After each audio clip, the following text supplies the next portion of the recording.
Yahweh's 613 Laws, a reference guide, the 248 positive commandments, the worship of Yahweh. Law number 1, believe in Yahweh as the only source of power in the universe. Exodus 20 verse 2, I am Yahweh your heavenly Father who brought you out of the land of Egypt, out of the house of bondage. Law number 2, submit to Yahweh as the supreme head to be in unity with Yahweh. Deuteronomy 6 verse 4, Hear, O Israel, Yahweh is our Father, Yahweh is one. Law number 3, love Yahweh with all our heart, soul, and might.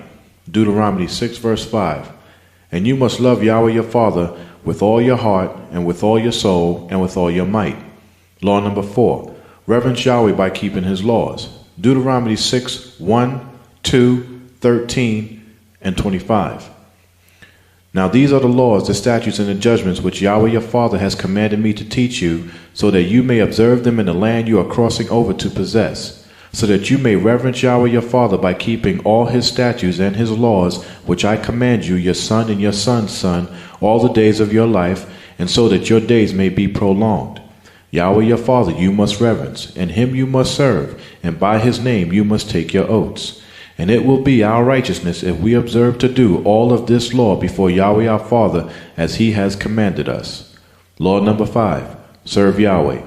Exodus 23 verse 25. And you shall serve Yahweh your Father, and he will bless your bread and water, and I will take sickness away from the midst of you. Law number 6, hold fast to Yahweh. Deuteronomy 10 verse 20. You shall revere Yahweh your Father and serve him. Hold fast to him and take your oaths in his name. Law number 7, taking an oath by Yahweh's name. Deuteronomy 6 verse 13.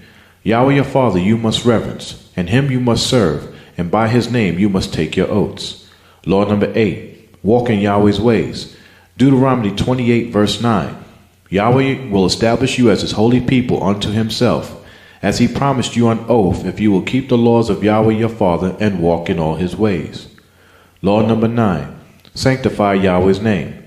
Leviticus 22 verse 32. You shall not profane my holy name, but I will be hallowed among the children of Israel. I am Yahweh who sanctifies you and sets you apart as holy. Law number 10, read, study, and meditate on the book of the law. Deuteronomy 6 verse 7. And you must teach them diligently to your children, and talk about them when you sit in your house, and when you walk on the road, and when you lie down, and when you rise up. Law number 11, teach the book of the law to our children. Deuteronomy 6 verse 7. And you must teach them diligently to your children, and talk about them when you sit in your house, and when you walk on the road, and when you lie down, and when you rise up. Law number 12, bind the law upon our hands. Deuteronomy 6 verse 8. You shall tie them as symbols upon your hand, and they shall be as a distinguishing mark in the eyes of everyone. Law number 13, write the law upon our minds. Deuteronomy 6 verse 8. You shall tie them as symbols upon your hand, and they shall be as a distinguishing mark in the eyes of everyone.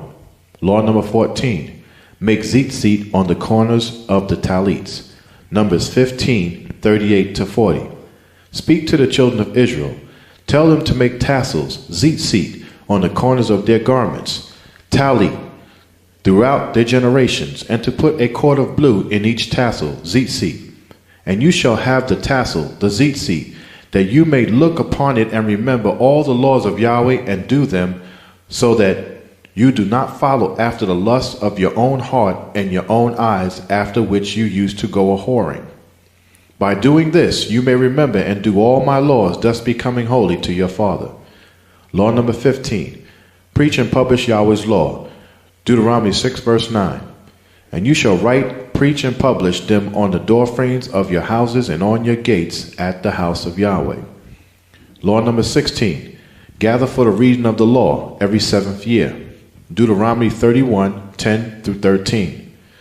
Then Moshe commanded them, saying, at the end of every 7 years, in the set time of the year of release, at the appointed time for canceling debts, at the Feast of Tabernacles, when all Israel comes to appear in front of Yahweh your Father in the place he shall choose, you must read this law before all Israel in their hearing. Gather the people together, men, women, children, and the strangers within your cities, so they may listen and so they may learn to reverence Yahweh your Father by carefully observing and doing all the words of this law. In this same way, their children who do not know this law may listen to it, thereby learning to reverence Yahweh your Father as long as you live in the land which you are crossing the Jordan to possess. Law number 17. A king must acquire and apply the book of the law. Deuteronomy 17:18 through 20.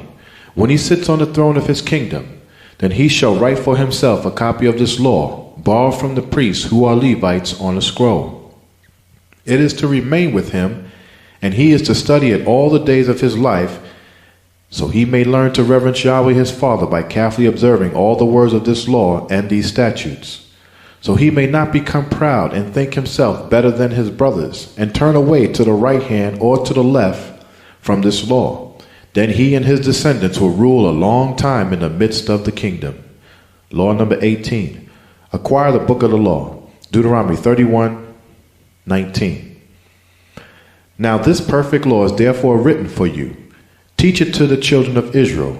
Put it in their mouths, so that I have this perfect law bearing witness for those who reverence Yahweh. Law number 19. Be thankful to Yahweh in prayer, praise, and deed. Deuteronomy 8:10. When you have eaten and are satisfied, then you must bless Yahweh your Father for the rich land he has given you. The temple and the priests. Law number 20. Build the holy house of Yahweh. Exodus 25:8-9. And let them make me a sanctuary that I may dwell among them, according to all that I show you, after the pattern of the tabernacle and the pattern of all its furnishings, exactly so shall you make it. Law number 21. Reverence Yahweh in the house of Yahweh. Leviticus 19:30. You shall reverence me by keeping my Sabbaths at my sanctuary. I am Yahweh. Law number 22. Guard the house of Yahweh at all times. Numbers 18:2-4. Bring with you your brothers of the tribe of Levi, the tribe of your ancestors, to join you and assist you when you and your sons minister in front of the tent of the testimony. They are to join you and be responsible for the care of the tent of meeting, all the work at the tent, and no one else may come near where you are. Law number 23. The priests and Levites shall do their appointed work in the house of Yahweh. Numbers 18:23-6-7. It is the Levites who shall perform and do the work of the tent of meeting, and bear the responsibility for offense and sin against it. It shall be a statute forever throughout your generations that among the children of Israel Levi shall have no inheritance. I myself have chosen your brothers, the Levites, from among the children of Israel as a gift to you, given by Yahweh to do the work of the tent of meeting. But only you and your sons may serve as priests in connection with everything at the altar and behind the veil, in the holy place and the holiest of holy. And you shall serve. I am giving you the service of the priesthood as a gift. Anyone else who comes near the sanctuary must be put to death. Law number 24. The priest must wash their hands and feet. Exodus 30:17-21. Then Yahweh spoke to Moshe, saying, You shall also make a laver of bronze with its base also of bronze for washing. Place it between the tabernacle of meeting and the altar, and put water in it. Aaron and his sons are to wash their hands and feet with water from it. Whenever they enter the tent of meeting, they shall wash with water, so they will not die. Also, when they approach the altar to minister by presenting an offering made by fire to Yahweh, they shall wash their hands and feet, so they will not die. This is to be a statute forever for Aaron and his descendants throughout their generations. Law number 25. The priest must light the 7-lamp lampstand. Exodus 27:21. In the tent of meeting, which is outside the veil that is in front of the testimony in the holy place, Aaron and his sons are to keep the lamps burning in front of Yahweh from the evening until the morning. This is to be a statute forever for their generations on behalf of the children of Israel. Law number 26.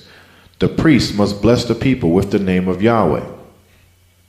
Numbers 6:23-27.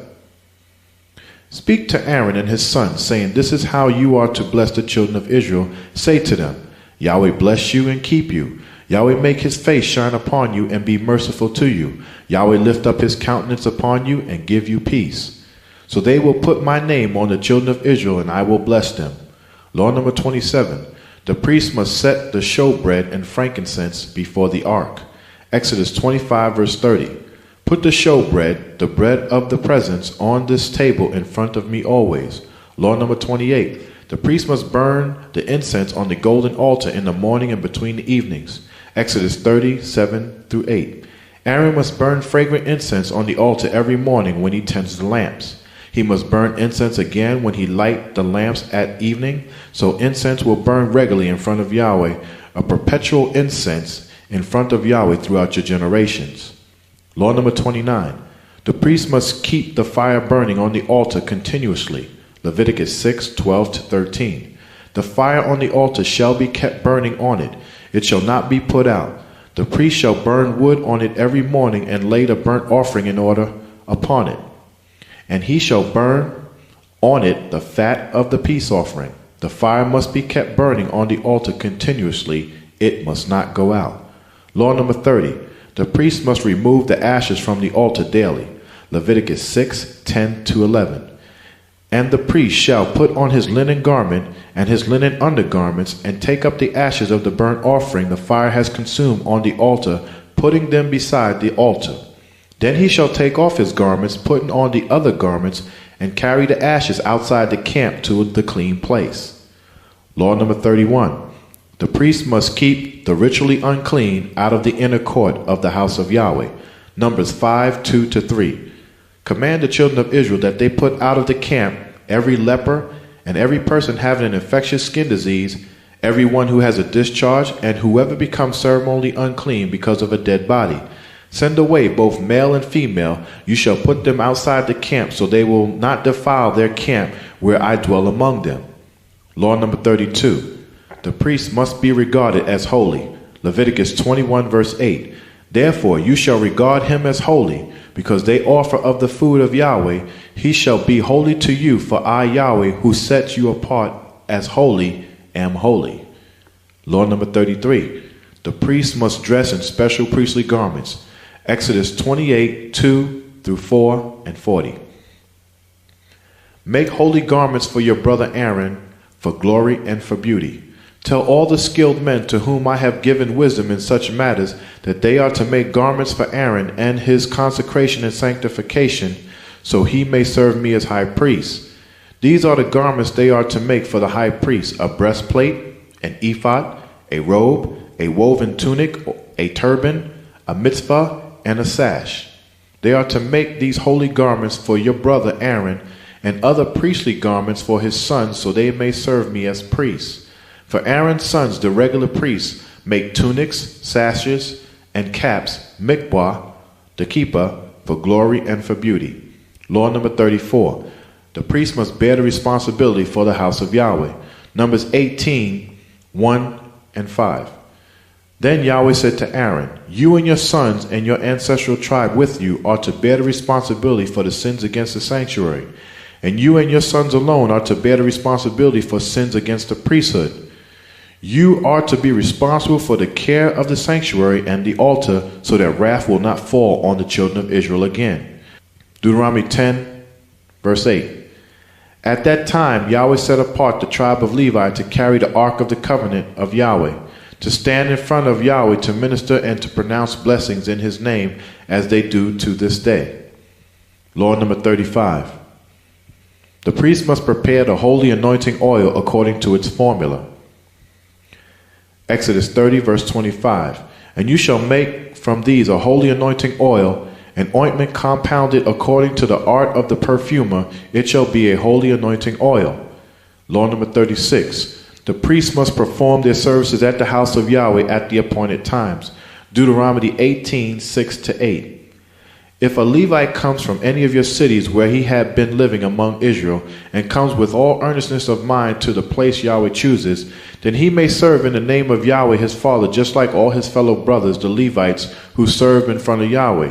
He is to share equally in their benefits, even if he has received money from the sale of family possessions. Law number 37. The priest may become ritually unclean due to certain close relatives.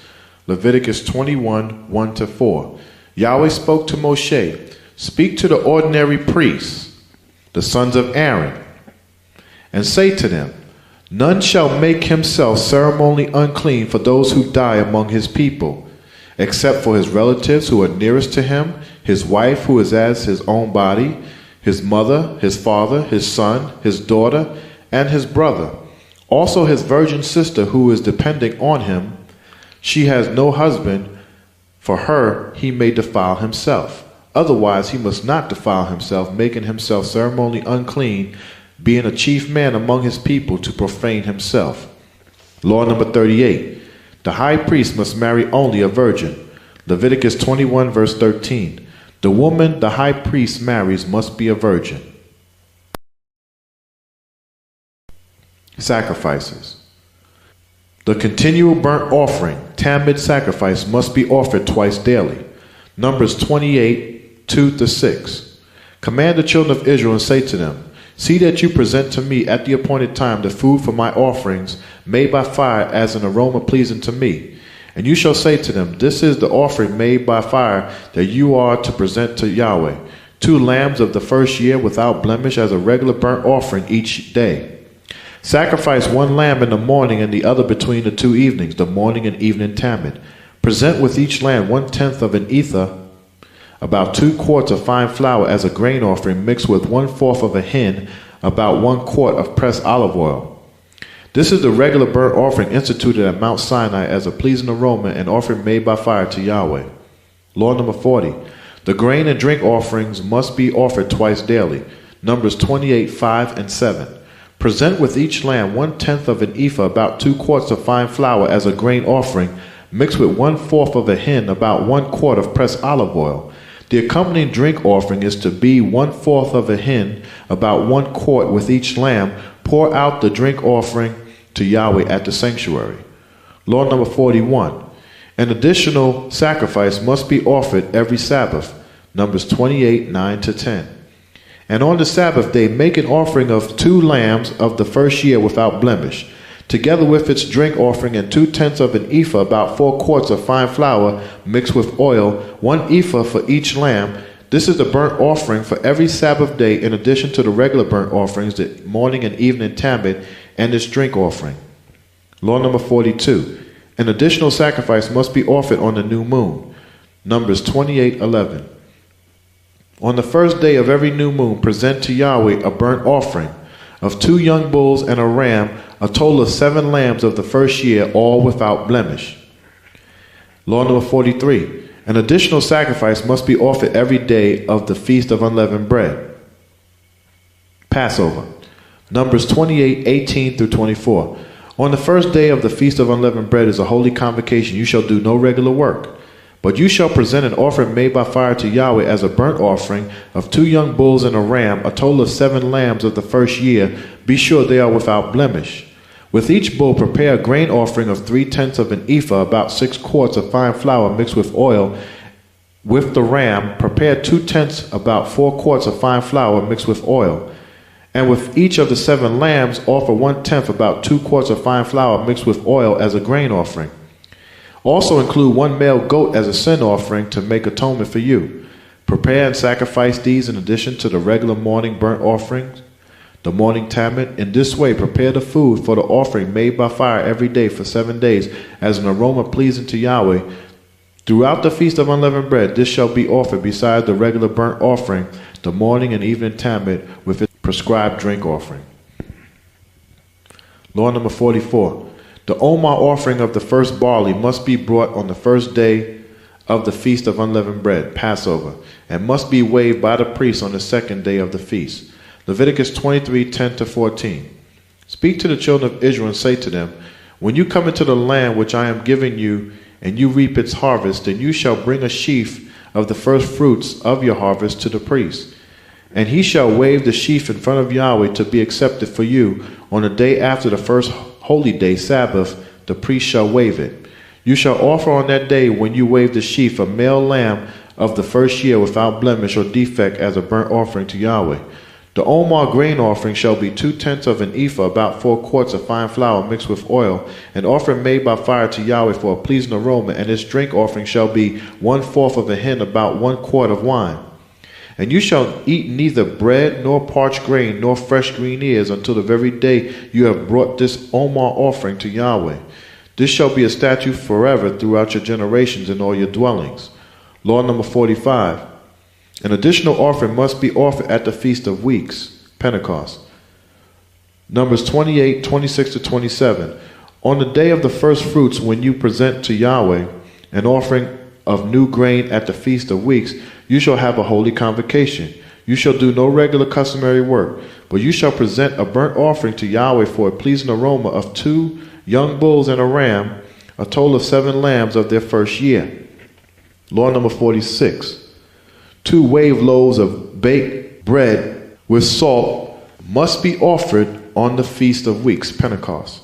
Leviticus 23:17. You shall bring from your habitations 2 wave loaves, made from 2/10 of an ephah, about 4 quarts of fine flour. They shall be baked with salt, the first fruits to Yahweh. Law number 47. An additional sacrifice must be offered on the Feast of Trumpets, Numbers 29, 1 to 2. On the first day of the 7th moon, you shall have a holy convocation. You shall do no regular customary work. It is a day for you to sound the trumpets, the Feast of Trumpets. And you shall offer a burnt offering as an aroma pleasing to Yahweh of 1 young bull and a ram, a total of 7 lambs of the first year, all without blemish. Law number 48. An additional sacrifice must be offered on the Day of Atonement. Numbers 29, 7 to 8. On the 10th day of the 7th moon, you shall have a holy convocation. You shall afflict your souls, and you shall do no work at all. But you shall sacrifice a burnt offering to Yahweh as a pleasing aroma of 1 young bull and a ram, a total of 7 lambs of their first year. Be sure they are without blemish. Law number 49. The atonement service must be performed on the Day of Atonement. Leviticus 16, 29 to 34. This shall be a statute forever for you. On the 10th day of the 7th moon, you shall afflict your souls. You must fast and do no work at all, whether a native of your own country or a stranger who sojourns among you. For on that day atonement will be made for you to cleanse you from all your sins in front of Yahweh. It is a Sabbath of solemn rest for you, and you shall afflict your souls. It is a statute forever. And the priest who is anointed and consecrated and ordained to succeed his father as high priest is to make atonement. He is to put on the holy linen garments and make atonement for the most holy place, for the tent of meeting, the holy place, and the altar, and for the priests and all the people of the congregation. This shall be an everlasting statute for you, to make atonement for the children of Israel for all their sins once a year. And he did as Yahweh commanded Moshe. Law number 50. An additional sacrifice must be offered every day of the Feast of Tabernacles. Numbers 29, 12 to 13. On the 15th day of the 7th moon, you shall have a holy convocation. You shall do no regular, customary work, and you shall keep a feast to Yahweh for 7 days, the Feast of Tabernacles. On the first holy day of the Feast of Tabernacles, you shall present an offering made by fire as an aroma pleasing to Yahweh, a burnt offering of 13 young bulls, 2 rams, and 14 male lambs of the first year, all without blemish. Law number 51. An additional sacrifice must be offered on the last great day. Numbers 29, 35 to 36. On the 8th day, the last great day, you shall have a holy convocation. You shall do no regular customary work. But you shall present a burnt offering, an offering made by fire as an aroma pleasing to Yahweh of 1 bull and a ram, a total of 7 lambs of the first year, all without blemish. Law number 52. 3 times a year keep a feast to Yahweh at the Feast of Unleavened Bread, at the Feast of Weeks, Pentecost, and at the Feast of Tabernacles. Exodus 23, 14 to 17. 3 times in a year shall you keep a feast to me. You shall keep the Feast of Unleavened Bread. You shall eat unleavened bread for 7 days, as I command you, at the time appointed in the moon of green ears of barley, Abib. For in it you came out of Egypt, and none shall appear before me empty. And keep the Feast of Harvest with the first fruit of the crops you sow in your field, and the Feast of Ingathering at the end of the year, when you gather in your crops from the field. 3 times in a year all your males shall appear in front of Yahweh. Law number 53. The feast of Yahweh must be kept only at the place Yahweh chooses at the house of Yahweh. Deuteronomy 12, 5 to 7 and 14. But you are to seek the habitation of your father, the house of Yahweh, the place which Yahweh your father shall choose out of all the tribes to establish his name, and there you must go.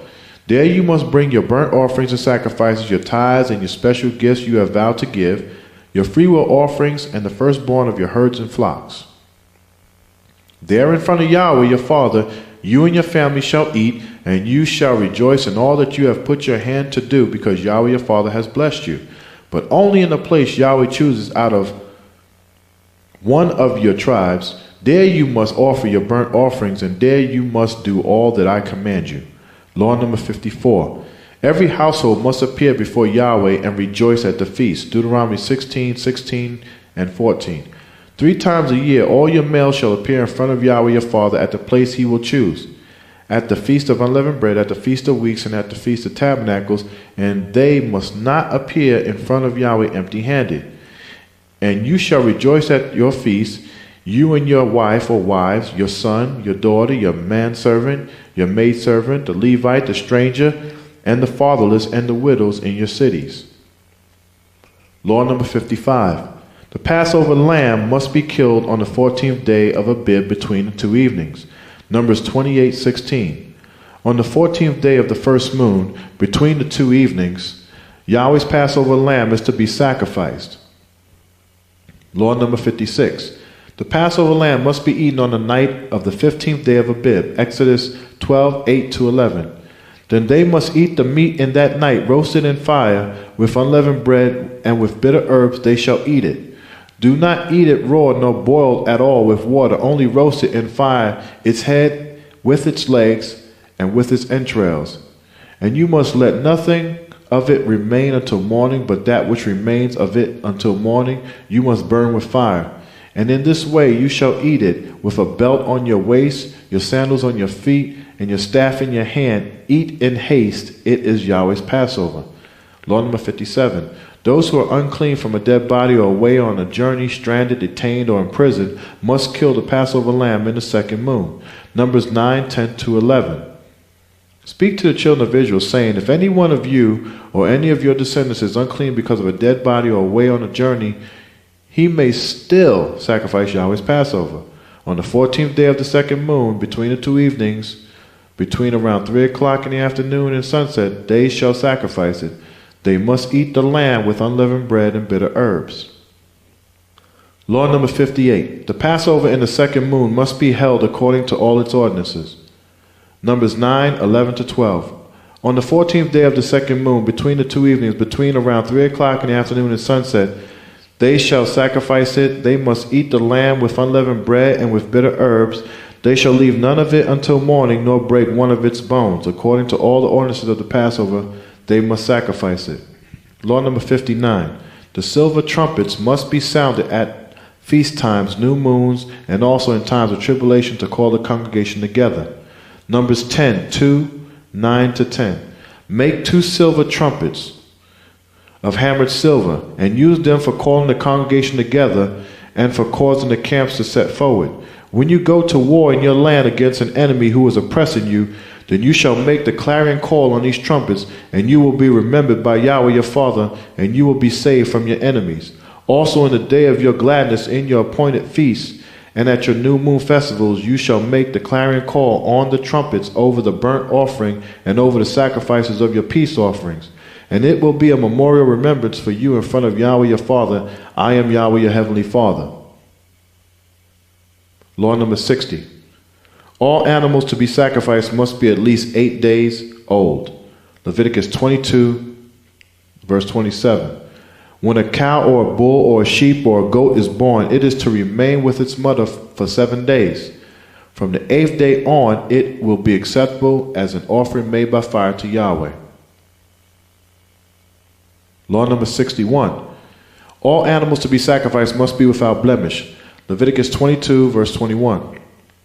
Whoever offers a sacrifice of peace offering to Yahweh to fulfill a special vow or a freewill offering, it must be brought from the cattle or the sheep, and it must be perfect to be acceptable. There shall be no defect in it.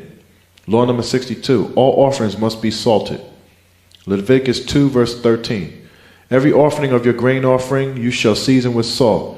You shall not allow the salt of the covenant of Yahweh to be lacking from your grain offerings. With all your offerings you shall offer salt. Law number 63. The law of the burnt offering. Leviticus 1:2-3. Speak to the children of Israel and say to them, when any of you brings an offering to Yahweh, you shall bring your offering from your animals, from your herds, or from your flocks. If his offering is a burnt offering from the herd, let him offer a male without blemish. He shall offer it of his own free will at the door of the tent of meeting in front of Yahweh. Law number 64, the law of the sin offering. Leviticus 6:25, speak to Aaron and to his sons, saying, this is the law of the sin offering. In the place where the burnt offering is killed, the sin offering shall also be killed in front of Yahweh. It is most holy. Law number 65, the law of the trespass offering. Leviticus 7:1-2 and 7. This is the law for the trespass offering. It is most holy. In the place they killed the burnt offering, they shall kill the trespass offering. Its blood the priest shall sprinkle all around on the altar. The trespass offering is like the sin offering. One law concerns them both. The priest who makes atonement with it shall have it. Law number 66, the law of the peace offering. Leviticus 3:1. When an offering is a peace offering, it shall be brought from the herd, either male or female. It shall be without blemish in front of Yahweh. Law number 67, the law of the grain offering. Leviticus 2:1-2. When anyone offers a grain offering to Yahweh, his offering shall be of fine flour. He shall pour oil on it and put frankincense on it. He shall bring it to the sons of Aaron the priest. A priest shall take from it a handful of fine flour, the oil, and all the frankincense, and the priest shall burn it as a memorial portion on the altar, an offering made by fire, a sweet aroma to Yahweh. Law number 68. If the congregation sins ignorantly, a sin offering must be brought. Leviticus 4:13-14. Now if the whole congregation of Israel sins ignorantly and does what is forbidden in any of Yahweh's laws, though the congregation is unaware of this sin, they are still guilty. When the sin they have sinned becomes known, then the congregation shall offer a young bull for the sin, bringing it in front of the tent of meeting. Law number 69. If a person sins ignorantly, a sin offering must be brought when he learns of his sin. Leviticus 4:27-28. If any other member of the congregation sins ignorantly and does what is forbidden in any of Yahweh's laws, he is still guilty. When he is made aware of the sin he has sinned, then he shall bring as his sin offering a female goat without blemish. Law number 70. If a person is in doubt as to whether he has sinned in regard to any of the holy things, a suspensive guilt offering must be brought. Leviticus 5:15-19. If a person commits a trespass and sins ignorantly in regard to any of Yahweh's holy things, then he shall bring to Yahweh as his trespass offering a ram without blemish from the flocks, along with the proper value in silver of the trespass according to the shekel of the sanctuary as a trespass offering. And he shall make restitution for the harm he has done in regard to the holy thing, and shall add 1/5 of its value and give it to the priest. And the priest shall make atonement for him with the ram of the trespass offering, and it shall be forgiven him. If anyone sins and commits any of these things which are forbidden to be done by the laws of Yahweh, though he does not know it, yet he is guilty and shall bear his iniquity. And he shall bring to the priest a ram without blemish from the flock with the estimated valuation as a trespass offering. So the priest shall make atonement for him regarding his ignorance, erring and not knowing it, and it shall be forgiven him. It is a trespass offering. He has certainly trespassed against Yahweh. Law number 71. A sin offering must be brought for stealing, swearing falsely, and sins of a like nature. Leviticus 6:1-7. And Yahweh spoke to Moshe, saying, if a person sins and commits a trespass against Yahweh by lying to his brother about what was delivered to him for safekeeping, or about a pledge, or about a robbery, or if he has deceived and extorted from his brother, or if he has found what was lost and lies concerning it, or vows falsely, in any of these things a man may do, sinning, then it shall be, because he has sinned and is guilty, that he shall restore what he has stolen, or the thing which he has deceitfully obtained, or what was delivered to him for safekeeping, or the lost thing which he found. For all he has vowed falsely about, he shall restore its full value, adding 1/5 more to it. and given it to whomever it belongs on the day of his trespass offering. Then he shall bring his trespass offering to Yahweh, a ram without blemish from the flock, along with your valuation as a trespass offering to the priest. So the priest shall make atonement for him in front of Yahweh, and he shall be forgiven for any one of these things he may have done in trespass. Law number 72. The sin offering must be according to one's means. Leviticus 5, 7, and 11. If he is not able to bring a lamb, then he shall bring to Yahweh 2 turtle doves or 2 pigeons for his trespass he has committed, one as a sin offering and the other as a burnt offering. But if he is not able to bring 2 turtle doves or 2 young pigeons, then he who sinned shall bring for his trespass offering 1/10 of an ephah of fine flour, probably about 2 quarts as a sin offering. He shall put no oil on it, nor shall he put frankincense on it, for it is a sin offering. Law number 73. We must confess our sins to Yahweh and repent for them and be converted to the keeping of Yahweh's laws. Numbers 5, 6, and 7. Speak to the children of Israel. When a man or woman commits any wrong common to mankind, being unfaithful to Yahweh, that person is guilty and must confess the sin he has committed, breach of trust or wrongful misappropriation of the property of another, living or dead. He shall make restitution for his trespass in full value, plus 1/5 of the valuation, and give it to the one he has wronged. Law number 74. A man who has an abnormal discharge, Zob, must bring a sacrifice. Leviticus 15, 13 to 15. When a man is cleansed from his discharge, he is to count off 7 clean days for his ceremonial cleansing. After sunset of the 7th day, beginning the 8th day, he must wash his clothes and bathe himself with running water, and he will be clean.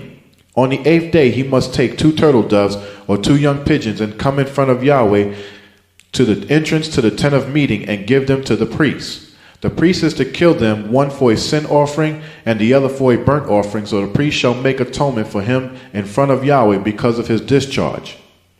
Law number 75. A woman who has an abnormal discharge, Zaba, must bring a sacrifice. Leviticus 15, 28 to 30. When her discharge has finally stopped, she must count off 7 clear days. Then she must purify herself. On the 8th day, she must take 2 turtle doves or 2 young pigeons and bring them to the priest at the entrance to the tent of meeting. The priest is to kill one for a sin offering and the other for a burnt offering. In this way, he will make atonement for her before Yahweh for the uncleanness of her discharge, Zaba. Law number 76. A woman must bring a sacrifice after childbirth. Leviticus 12, 6 to 8. When the days of her purification are over, whether for a son or a daughter, then she shall bring to the priest a lamb of the first year as a burnt offering and a young pigeon or a turtle dove as a sin offering to the entrance of the tent of meeting. Then he shall offer it in front of Yahweh to make atonement for her, and then she will be clean from her flow of blood. This is the law for her who has given birth to a male or a female. If she is not able to bring a lamb, then she may bring 2 turtle doves or 2 young pigeons, one as a burnt offering and the other as a sin offering. In this way, the priest shall make atonement for her, and she will be clean. Law number 77. A leper must bring a sacrifice after he has been cleansed. Leviticus 14, 2 and 10. This shall be the law for the leprous or diseased person for the day of his cleansing, when he shall be brought to the priest. On the 8th day he must bring 2 male lambs and 1 all lamb, each of the first year and each without blemish, along with 3/10 of an ephah, about 6 quarts of fine flour mixed with oil for a grain offering, and a log of oil, about 2/3 of a pint of oil. Law number 78. The first tithe is holy and belongs to Yahweh. Leviticus 27, 30 to 33. And all the tithe, that is 1/10 of everything from the land, of the seed of the land, of the fruit of the tree, belongs to Yahweh. It is holy to Yahweh. If a man will at all redeem any of his tithes, he must add 1/5 to the value of it. The entire tithe, 10th, of the herd or the flock, of all things that pass under the rod, every 10th is holy to Yahweh. He must not pick out the finest from the bad, nor make any substitution. If he does make a substitution, both the chosen animal and also its substitute become holy and cannot be redeemed. Law number 79. The firstborn of clean animals are holy and belong to Yahweh. Exodus 13, verse 2. Consecrate, sanctifying to me every firstborn male. The first offspring of every womb among the children of Israel belongs to me, both of man and animal. It is mine. Law number 80. The firstborn sons belong to Yahweh, but may be redeemed. Exodus 34, 19 to 20. The first offspring of every womb belongs to me, including the firstborn males of your livestock, whether from your herd or flock. But the firstling of a donkey you shall redeem with a lamb. If you will not redeem him, then you shall break his neck. All the firstborn of your sons you shall redeem, and none shall appear in front of me empty-handed. Law number 81. The firstling of a donkey must be redeemed. Exodus 34, verse 20. But the firstling of a donkey you shall redeem with a lamb. If you will not redeem him, then you shall break his neck. All the firstborn of your sons you shall redeem, and none shall appear in front of me empty-handed. Law number 82. If the firstling of a donkey is not redeemed, its neck must be broken. Exodus 13, 13. But every firstling of a donkey you shall redeem with a lamb, and if you will not redeem it, then you shall break its neck. And all the firstborn of man among your sons you must redeem. Law number 83. All the tithes and offerings must be brought to the house of Yahweh. Deuteronomy 12, 5 to 6. But you are to seek the habitation of your father, the house of Yahweh, the place which Yahweh your father shall choose out of all the tribes to establish his name, and there you must go. There you must bring your burnt offerings and your sacrifices, your tithes and your special gifts you have vowed to give, your freewill offerings and the firstborn of your herds and flocks. Law number 84. The house of Yahweh is the only place Yahweh has chosen to receive tithes, sacrifices, and offerings. Deuteronomy 12, 13 to 14 and 26. Be careful not to sacrifice your burnt offerings in every place you please, but only in the place Yahweh chooses out of one of your tribes. There you must offer your burnt offerings, and there you must do all that I command you.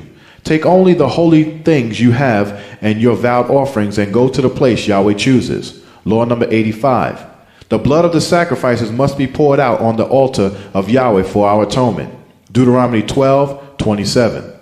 There you must offer your burnt offerings, both the meat and the blood, on the altar of Yahweh your father, and the blood of your sacrifices shall be poured out on the altar of Yahweh your father. Then you shall eat the meat. Law number 86. Sanctified animals which have become blemished must be redeemed. Deuteronomy 15, 19 through 22. All the firstborn males that come from your herd and your flock you must sanctify and set apart to Yahweh your father. You must do no work with your firstborn of your herd, nor shear the firstborn of your flock. You and your household of the Levites shall eat it, meat from the sacrifices of the firstborn animals, in front of Yahweh your father, year by year at the place Yahweh chooses. If there is any blemish in it, lameness, blindness, or any other defect, you must not sacrifice it to Yahweh your father.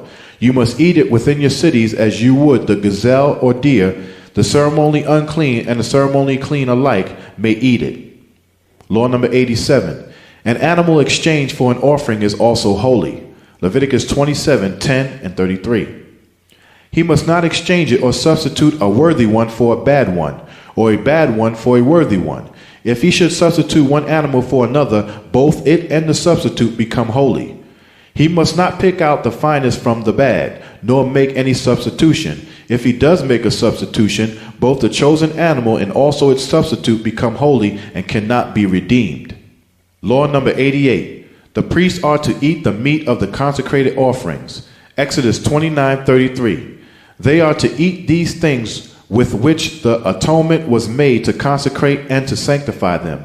But a stranger shall not eat these, because these are holy. Law number 89. The priests are to eat the remainder of the grain offering. Leviticus 10, 12 to 13. Then Moshe spoke to Aaron and to Eleazar and Ithamar, his sons who were left.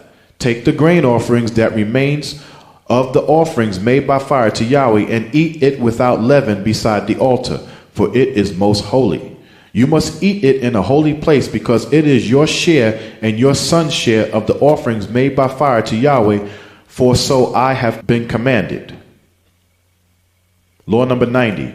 Consecrated meat of an offering which becomes ritually unclean must be burned. Leviticus 7:19. The meat that touches any unclean thing shall not be eaten. It must be burned with fire. As for the other clean meat, all who are clean may eat of it. Law number 91. Consecrated meat of an offering not eaten within its appointed time must be burned. Leviticus 7:17. The remainder of the meat of this offering must be burned with fire on the third day. Vows. Law number 92. A Nazirite must let his hair grow during the period of separation. Numbers 6:5.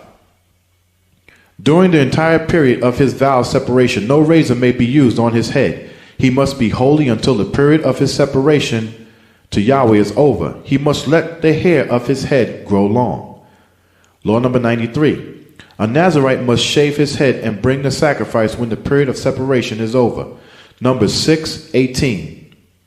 Then at the entrance to the tent of meeting, the Nazirite must shave off the hair that he dedicated. He is to take the hair and put it in the fire that is under the sacrifice of the peace offering. Law number 94. Vows and oaths to Yahweh must be kept. Deuteronomy 23:21-23. If you make a vow to Yahweh, you must not delay to pay it, for Yahweh your Father will certainly demand it of you, and you will be guilty of sin. But if you refrain from even making the vow in the first place, you will not be sinning. Whatever goes out of your mouth, you must be sure to do, because you made your vow freely of your own free will to Yahweh your Father with your own mouth. Law number 95. The law of binding and losing a vow. Numbers 32-16. When a man vows a vow to Yahweh or vows an oath to bind himself to some pledge, he shall not break his word. He must do everything he said he would do. When a young woman still living in her father's house vows a vow to Yahweh or vows an oath to bind herself to some pledge, and her father hears about her vow or pledge but says nothing to her, then all her vows and every pledge by which she has obligated herself will stand. But if her father forbids her when he hears about it, none of her vows or pledges by which she has obligated herself will stand. Yahweh will release her because her father has forbidden her. If she marries after she makes a vow or after she utters a rash promise by which she obligates herself, and her husband hears about it and says nothing to her, then her vows or the pledges by which she obligated herself will stand. But if her husband forbids her when he hears about it, he nullifies the vow that obligates her or the rash promise by which she has obligated herself, and Yahweh will release her. But any vow or pledge taken by a widow or divorced woman will be binding upon her. If a woman living with her husband makes a vow or obligates herself by a pledge under oath, and her husband hears about it but says nothing to her and does not forbid her, then all her vows or the pledges she has obligated herself to will stand. But if her husband nullifies them when he hears about them, then none of her vows or pledges that came from her mouth will stand. Her husband has forbidden them, and Yahweh will release her. Her husband may confirm her vow, or her husband may make it void. But if her husband says nothing to her about it from day to day, then he confirms all her vows or the pledges binding upon her. He has confirmed them by saying nothing to her when he hears about them. If he, however, nullifies them sometime after he hears about them, then he is responsible for her guilt. These are the statutes Yahweh gave Moshe concerning relationships between a man and his wife, and between a father and his young daughter still living in his house.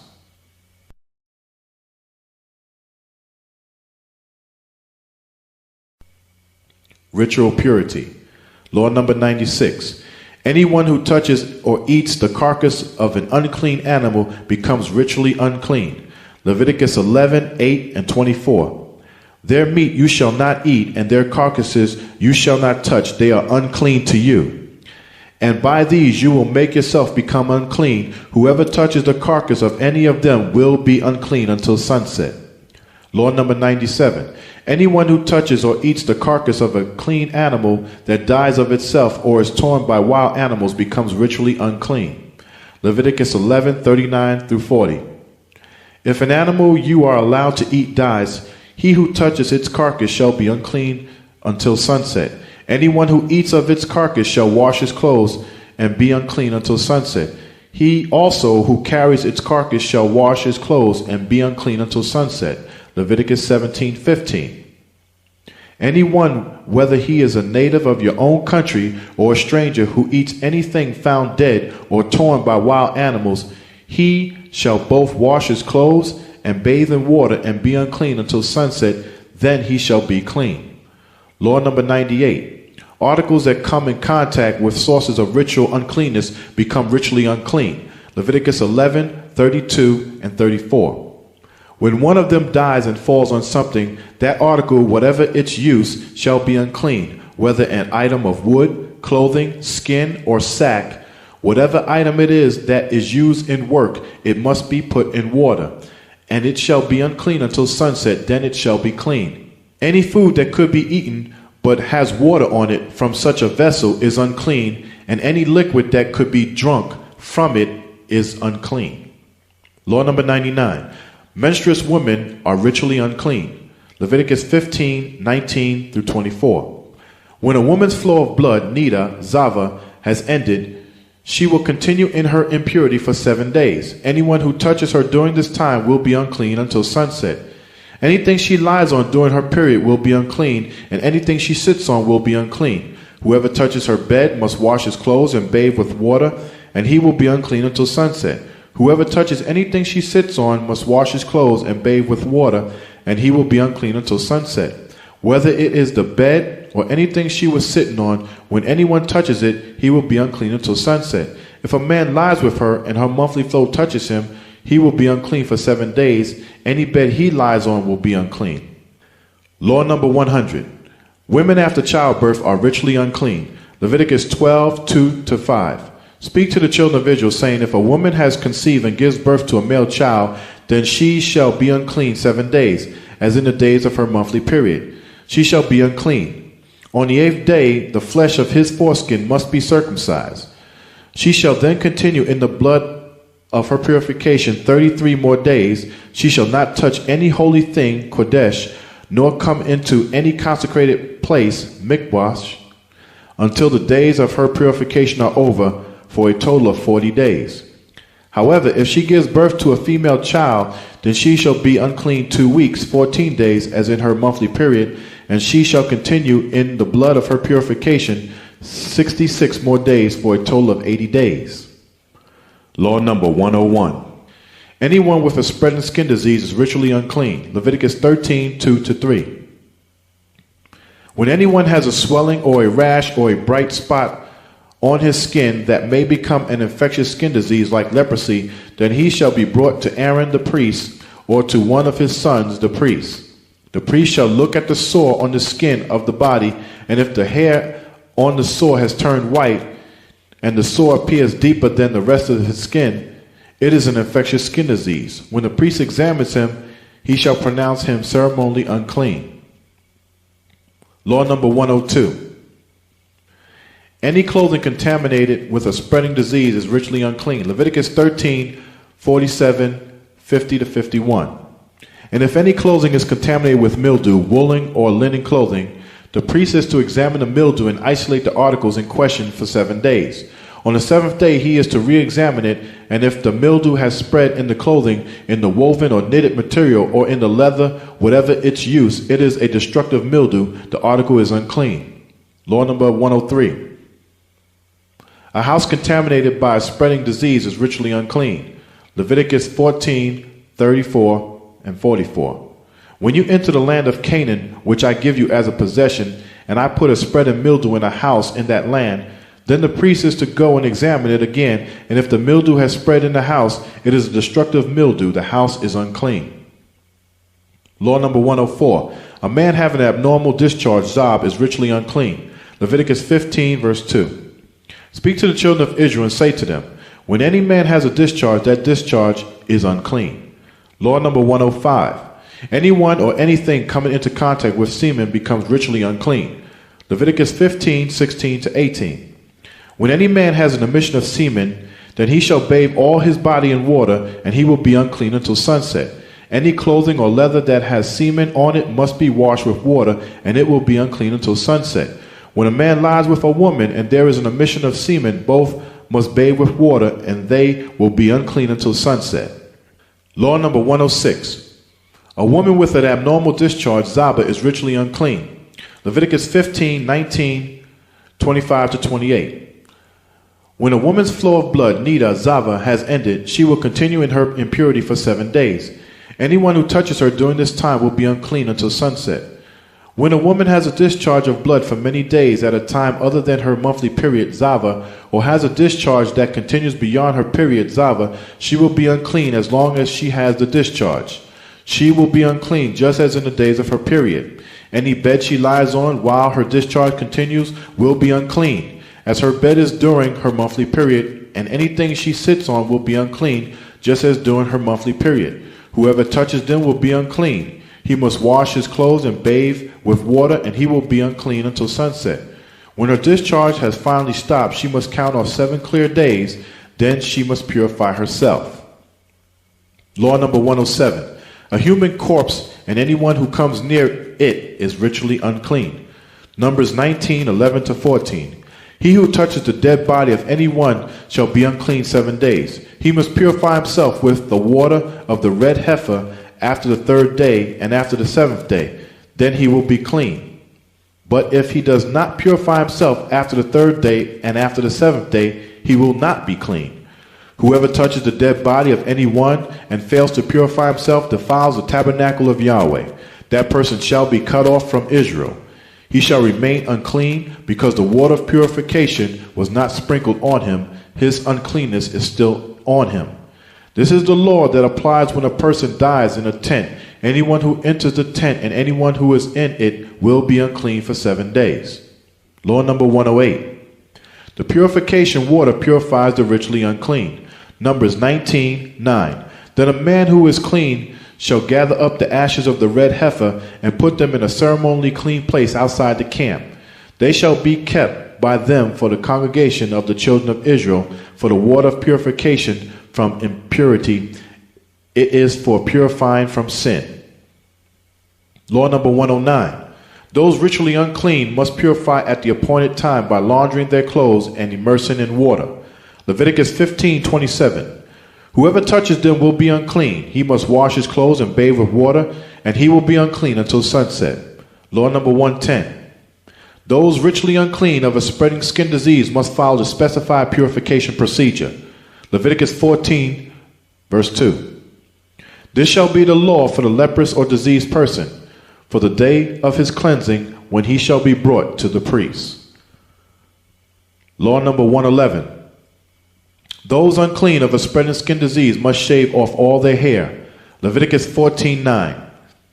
On the 7th day he must shave off all his hair. He must shave his head, his beard, his eyebrows, and the rest of his hair. He must wash his clothes and bathe himself with water, and then he will be clean. Law number 112. Those unclean of a spreading skin disease must be easily distinguishable. Leviticus 13:45. The person with such an infectious disease must wear torn clothes, uncover his head, cover the lower part of his face, and cry out, "Unclean, unclean." Law number 113. The ashes of the red heifer are to be used in ritual purification. Numbers 19:2 and 9. This is a statute of the law of Yahweh has commanded, saying, Speak to the children of Israel and tell them to bring you a red heifer without blemish or defect, and that has never been under a yoke, never having been used for secular purposes. Then a man who is clean shall gather up the ashes of the red heifer and put them in a ceremonial clean place outside the camp. They shall be kept by them for the congregation of the children of Israel for the water of purification from impurity. It is for purifying from sin.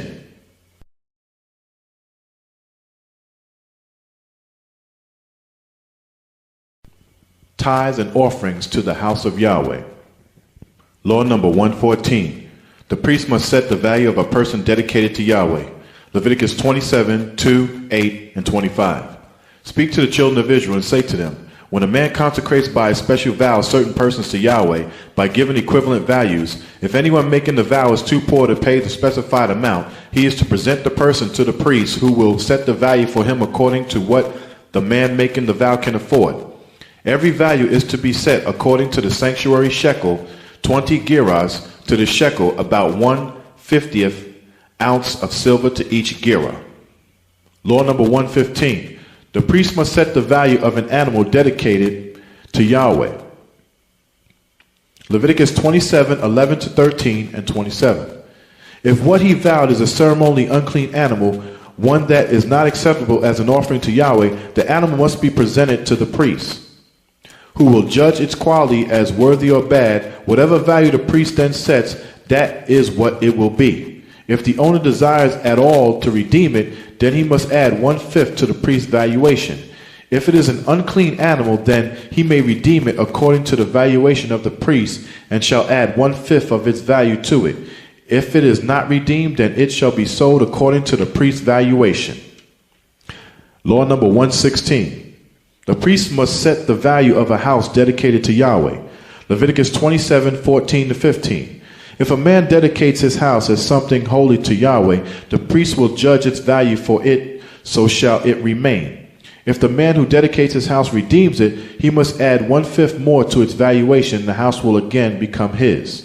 Law number 117. The priest must set the value of a field dedicated to Yahweh. Leviticus 27, 16, 22 to 23.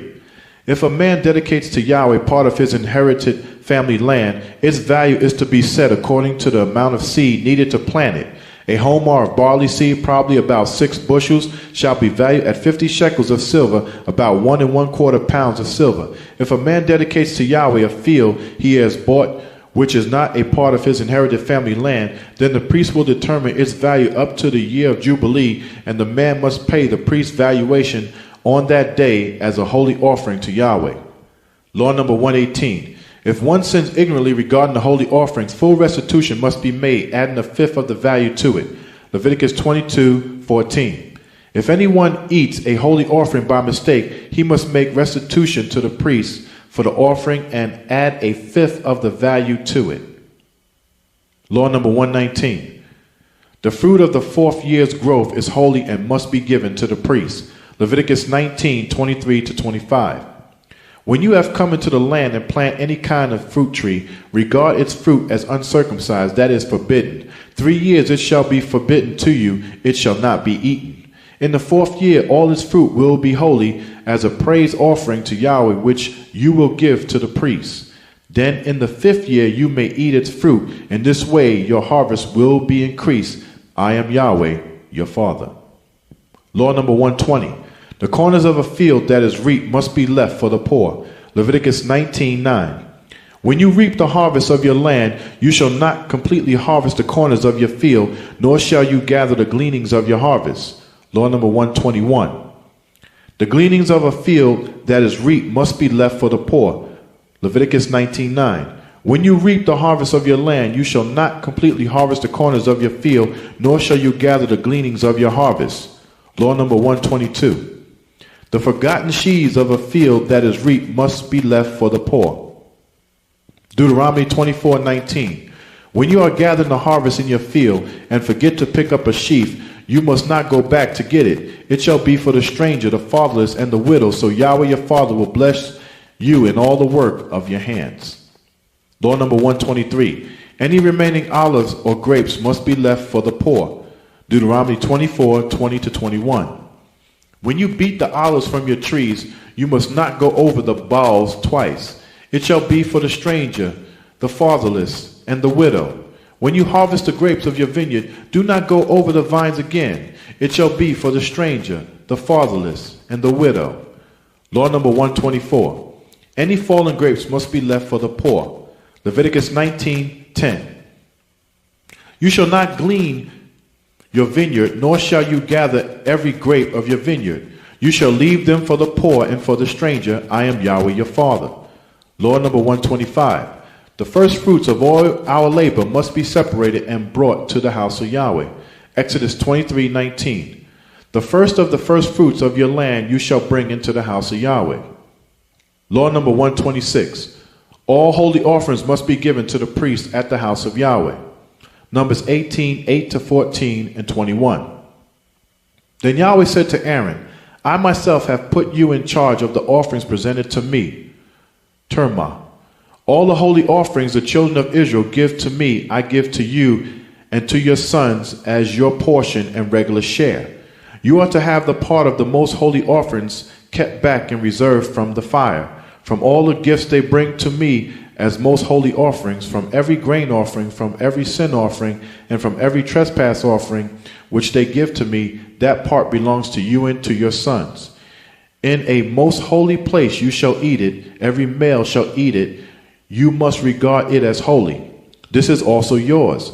Whatever is set aside from the gifts of all the wave offerings of the children of Israel, I give this to you and to your sons and daughters as your regular share. Everyone in your household who is ceremonially clean may eat it.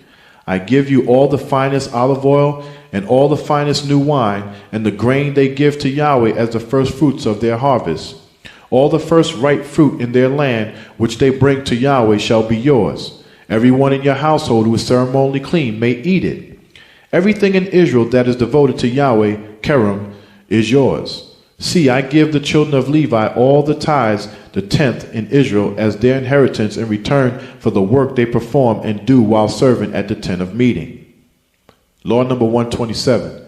The first tithe, the first tenth of all our increase must be given to the house of Yahweh for the work of Yahweh. Leviticus 27, verse 30. And all the tithe, that is 1/10 of everything from the land, of the seed of the land, of the fruit of the tree, belongs to Yahweh. It is holy to Yahweh. Deuteronomy 14:22. You must truly tithe all your income, grain, money you are paid, animals, year by year. Deuteronomy 12:6. There you must bring your burnt offerings and sacrifices, your tithes and special gifts you have vowed to give, your freewill offerings, and the firstborn of your herds and flocks. Law number 128. The second tithe must be set aside for the feasts of Yahweh. Deuteronomy 14:23-26. Eat the second tithe of your grain, your new wine, your oil, and the firstlings of your herds and of your flocks in front of Yahweh your Father in the place he chooses to establish his name, thereby learning to reverence Yahweh your Father always. But if the way is too long for you, so you are not able to carry it, or if the place Yahweh your Father has chosen to set his name is too far from you, when Yahweh your Father has blessed you, then you are to exchange it into money and take money into your hand, and you shall go to the place Yahweh your Father chooses. Then you shall spend that money for whatever you desire to have, for oxen, or for sheep, or for wine, or for strong drink, or for whatever you desire to have. You shall then eat there in front of Yahweh your Father, and you shall rejoice, you and your household. Law number 129. The priests and Levites must also tithe to the work of Yahweh. Numbers 18:25-28-29. Then Yahweh spoke to Moshe, saying, In this way you shall also offer an offering, teru, to Yahweh from all your tithes you receive from the children of Israel. From these tithes you must give Yahweh's portion, the first tithe, to Aaron the priest. You must present as Yahweh's portion the 10th, the best and holiest part of everything that has been given to you. Law number 130. The third tithe must be set aside for the poor in the 3rd and 6th years of the 7th year cycle. Deuteronomy 14:28-29. Toward the end of every 3rd year, you shall bring forth all of your income designated that year, the 3rd tithe, and store it within your gates, the house of Yahweh. So the Levite, who is also allotted the first tithe, because he has no portion nor inheritance with you, and the stranger and the fatherless and the widow who are within your gates, may come to Yahweh's feast and eat, and be satisfied, so Yahweh your Father may bless you in all the work of your hands. Law number 131. Tithes and offerings must be presented to Yahweh with prayer. Deuteronomy 26:13-14. Then you shall vow in front of Yahweh your Father, I have removed this holy portion, my first tithe, from my house, and also I have given my 3rd tithe for the Levite, the stranger, the fatherless, and the widow, according to all your laws which you have commanded me. I have not transgressed your laws, nor have I forgotten them. I have not eaten my second tithe in reverence to any god, El Terpah, nor have I removed my second tithe while I was unclean, nor have I offered any of my second tithe to the dead. I have obeyed Yahweh my Father. I have done everything you have commanded me. Law number 132. Each household is to bring or send their tithes and offerings before Yahweh to the house of Yahweh. No Christian collection plate. Deuteronomy 26:2-4 and 10. You must take some of the first of all the fruit of the earth, which you shall bring from the land Yahweh your father has given you, and you must put it in a basket and go to the place Yahweh your father will choose to establish his name. And say to the one who is priest in those days, I declare unto Yahweh my father this day that I have come to the country which Yahweh vowed on oath to our forefathers to give us. Then the priest shall take the basket out of your hand and set it down in front of the altar of Yahweh your father. And now, behold, I have brought the first fruits of the land which you, O Yahweh, have given me. Then you shall set it before Yahweh your father and worship before Yahweh your father. Law number 133. The first portion of the grain offering must be given to the priest at the house of Yahweh. Numbers 15:20-21. Present a cake, challah, from the first of your ground meal, and present it as an offering from the threshing floor. Throughout your generations you shall give this offering to Yahweh from the first of your ground meal. The sabbatical year. Law number 134. Every seventh year is a Sabbath of rest for the land. Leviticus 25:2-5. Speak to the children of Israel and say to them, when you come into the land which I give you, then the land shall keep a Sabbath unto Yahweh.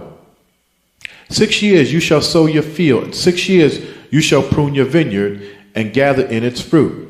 But in the seventh year there shall be a Sabbath of solemn rest for the land, a Sabbath to Yahweh. You shall neither sow your field nor prune your vineyard. What grows voluntarily of your harvest you shall not reap, nor gather the grapes of your unintended vine. The land is to have a year of rest. Law number 135. In the seventh year, everything that grows is to be eaten by all. Exodus 23:10-11. 6 years shall you sow your land and gather in its produce. But the seventh year you shall let it rest and lie fallow, so that the poor among your people may get food from it, and the wild animals may eat what is left. Do the same with your vineyard and your olive grove. Leviticus 25:6. Whatever the land yields during the Sabbath year will be food for you, for yourself, your manservant and maidservant, for the hired worker, and for the stranger who lives among you. Law number 136. You must consecrate and proclaim the Jubilee year. Leviticus 25:10-12. Consecrate the 50th year and proclaim liberty throughout the land to all its inhabitants. It shall be a jubilee for you, and each of you shall return to his possession, and each of you shall return to his family. That 50th year shall be a jubilee to you. In it you shall neither sow nor reap what grows voluntarily, nor gather the grapes from your unintended vines. For it is the jubilee. It shall be holy to you. You shall eat its produce from the field. Law number 137. On the Day of Atonement in the Jubilee year, the shofar must be sounded and Hebrew slaves set free. Leviticus 25:9-10 and 13. Then you have the trumpet of the Jubilee sounded everywhere on the 10th day of the 7th moon. On the Day of Atonement, sound the trumpet throughout your land. Consecrate the 50th year and proclaim liberty throughout the land to all its inhabitants. It shall be a jubilee for you. And each of you shall return to his possession, and each of you shall return to his family. In this year of Jubilee, each of you shall return to his possession. Law number 138. In the Jubilee year, all the land is to be returned to its appointed owners. Leviticus 25:23-24 and 28. The land must not be sold permanently, because the land is mine, and you are but strangers and my tenants. Throughout the country that you hold as a possession, you must provide for the redemption of the land. But if he is not able to restore it to himself, then what was sold shall remain in the hand of him who bought it until the year of Jubilee. Then in the Jubilee it shall be released, and he shall return to his possession. Law number 139. In a walled city, the seller has a right to buy back a house within a year of the sale. Leviticus 25:29-30. If a man sells a house in a walled city, then he may redeem it within a whole year after it is sold. Within a full year he may redeem it. But if it is not redeemed within the space of a full year, then the house in the walled city shall permanently belong to him who bought it. Throughout his generations it shall not be released in the Jubilee. Law number 140. The years until the Jubilee must be counted. Leviticus 25:8. And you shall count 7 Sabbath of years for yourself, 7 times 7 years, and the time of the 7th Sabbath of years shall be to you 49 years. Law number 141. The 7th year is the year of release. Deuteronomy 15, 1-3. At the end of 7 years you shall grant a release. This is the form of the release. Every creditor who has lent to his brother shall cancel the loan he has made. He shall not press his brother for payment, for a release has been proclaimed in honor of Yahweh, Yahweh's release. From a foreigner you may press for payment, but you shall release what is owed from your brother. Law number 142. In the 7th year a foreigner may be pressed for a payment of a debt. Deuteronomy 15, verse 3. From a foreigner you may press for payment, but you shall release what is owed from your brother. Clean animals fit for consumption and offering. Law number 143. The priests must receive their share of all clean animals that are slaughtered. Deuteronomy 18, verse 3. This shall be the priest's share from the people who kill a bull or a sheep, slaughtered for ordinary consumption, the shoulder, the cheeks, and the inner parts. Law number 144. The priest must receive the first fleece from the shearing of sheep. Deuteronomy 18, verse 4. You are to give them the first fruits of your grain, new wine, oil, and the first fleece from the shearing of your sheep. Law number 145. Anything devoted to Yahweh becomes most holy to Yahweh and becomes the property of the house of Yahweh and the priests. Leviticus 27, 28. But nothing a man may own, then devote as a holy offering to Yahweh, whether man, animal, or family land, may be sold or redeemed. Everything so devoted is most holy to Yahweh. Law number 146. To be fit for consumption, clean animals must be slaughtered. Do not eat what dies of itself or is killed by wild beasts. Deuteronomy 12:21. If the place where Yahweh your Father chooses to put his name is too far from you, then you may slaughter from your herd or from your flock Yahweh has given you, just as I have commanded you. And in your own cities you may eat as much of them as you want. Law number 147. The blood of slaughtered clean animals must be poured on the ground and covered with earth. Leviticus 17, verse 13. Whatever man of the children of Israel or of the strangers who sojourn among you, who hunts and catches any animal or bird that may be eating, he shall pour out its blood and cover it with dust. Law number 148. Set the mother bird free when taking the nest or the young. Deuteronomy 22, verse 6-7. If you come across a bird's nest beside the way, either in a tree or on the ground, and the mother is sitting on the young or on the eggs, do not take the mother with the young. Be sure to let the mother go, then take the young for yourself, that it may go well with you, and you may have a long life. Law number 149. Examine the meat of animals to make sure it is permitted for consumption. Leviticus 11, verse 2-3. Speak to the children of Israel, saying, These are the animals you may eat among all the beasts upon the land. You may eat any animal that has a split hoof, completely divided, and which chews the cud. These you may eat. Law number 150. Examine fowl to make sure they are permitted for consumption. Deuteronomy 14, verse 11. All clean birds you may eat. Law number 151. Examine locusts to make sure they are permitted for consumption. Leviticus 11, 21-22. Yet these you may eat of every flying insect that walks on all fours, those who have jointed legs above their feet for hopping on the ground. These you may eat, the locust after its kind, the destroying locust after its kind, the cricket after its kind, and the grasshopper after its kind. Law number 152. Examine fish to make sure they are permitted for consumption. Leviticus 11:9. These you may eat of all that are in the waters, whatever has both fins and scales in the waters, whether in the seas or in the rivers, that you may eat. The feast and Sabbath. Law number 153. The new moons are to be observed to set Yahweh's feasts. Exodus 12, verse 2. This moon shall be your beginning of moons. It shall be the first moon of the year to you. Deuteronomy 16, verse 1. Watch for the moon of green ears of barley, Abib. Law number 154. The seventh day of every week is Yahweh's Sabbath of rest and a holy convocation.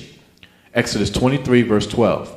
6 days you shall do your work, and on the seventh day you shall rest, so that your ox and your donkey may rest, and the son of your maidservant and the stranger may be refreshed. Law number 155. Keep the Sabbath day holy by making preparation in advance. Exodus 20:8-11. Remember the Sabbath day to keep it holy. 6 days you shall labor and do all your work. But the seventh day is the Sabbath of Yahweh your heavenly Father. In it you shall do no work, you, nor your wife, nor your son, nor your daughter, nor your manservant, nor your maidservant, nor your cattle, nor the stranger who dwells within your gates. For in 6 days Yahweh made the heavens and the earth, the sea, and all that is in them, and rested the seventh day. Therefore Yahweh blessed the Sabbath day and hallowed it. Yahweh made the Sabbath day holy. Exodus 16 verse 23. Then he said to them, this is what Yahweh has commanded. Tomorrow is to be a day of rest, a holy Sabbath to Yahweh. So bake what you will bake today and boil what you will boil, and save what is left over and keep it until morning. Law number 156. Remove all leaven from all your property before the 15th of Abib. Exodus 12 verse 15. 7 days you must eat unleavened bread. On the day before you must remove leaven from your houses. For whoever eats leavened bread from the first day through the seventh day of Yahweh's feast of unleavened bread, that person will be cut off from Israel. Law number 157. On the 15th day of Abib, teach our children the story of the Exodus from Egypt. Exodus 13 verse 8. And in that day you shall tell your son, saying, this is done because of what Yahweh did for me when I came out of Egypt. Law number 158. Eat unleavened bread from the 15th through the 21st of Abib. Exodus 12 verse 18. In the first moon, on the 14th day of the moon at evening, you must eat unleavened bread until the 21st day of the moon at evening. Law number 159. The first day of the feast of unleavened bread, Passover, is a Sabbath of rest and a holy convocation. Cooking may be done on a feast day Sabbath, but not on the weekly Sabbath. Exodus 12 verse 16. On the first day there shall be a holy convocation, and on the seventh day there shall be a holy convocation for you. No manner of work shall be done on these days, except that which everyone must eat, that only may be done by you. Law number 160. The seventh day of the Feast of Unleavened Bread, Passover, is a Sabbath of rest and a holy convocation. Exodus 12 verse 16. On the first day there shall be a holy convocation, and on the seventh day there shall be a holy convocation for you. No manner of work shall be done on these days, except that which everyone must eat, that only may be done by you. Law number 161. Count 50 days from the day after the first holy day Sabbath of the Feast of Unleavened Bread, the count of Omar, to the Feast of Weeks. Leviticus 23:15-16. And you shall count for yourselves from the day after the first holy day Sabbath, from the day that you brought the sheaf of the wave offering, 7 full weeks shall be completed. Count off 50 days up to the day after the 7th week. Then you shall offer a new grain offering to Yahweh. Law number 162. The Feast of Weeks, Pentecost, is a Sabbath of rest and a holy convocation. Leviticus 23 verse 21. And you shall proclaim on that same day that it may be a holy convocation to you, Shabbat, the Feast of Weeks, the Feast of First Fruits. You shall do no regular work on it. It shall be a statute forever in all your dwellings throughout your generations. Law number 163. The Feast of Trumpets is a Sabbath of rest and a holy convocation. Leviticus 23 verse 24. Speak to the children of Israel, saying, in the 7th moon, on the first of the moon, you shall have a Sabbath, a memorial of blowing trumpets, the Feast of Trumpets, a holy convocation. Law number 164. The Day of Atonement is a complete fasting. Leviticus 16:29-31. This shall be a statute for you. On the 10th day of the 7th moon, you shall afflict your souls. You must fast and do no work at all, whether a native of your own country or a stranger who sojourns among you, for on that day atonement will be made for you to cleanse you from all your sins in front of Yahweh. It is a Sabbath of solemn rest for you, and you shall afflict your souls. It is a statute forever. Law number 165. The Day of Atonement is a Sabbath of rest and a holy convocation. Leviticus 23 verse 27-32.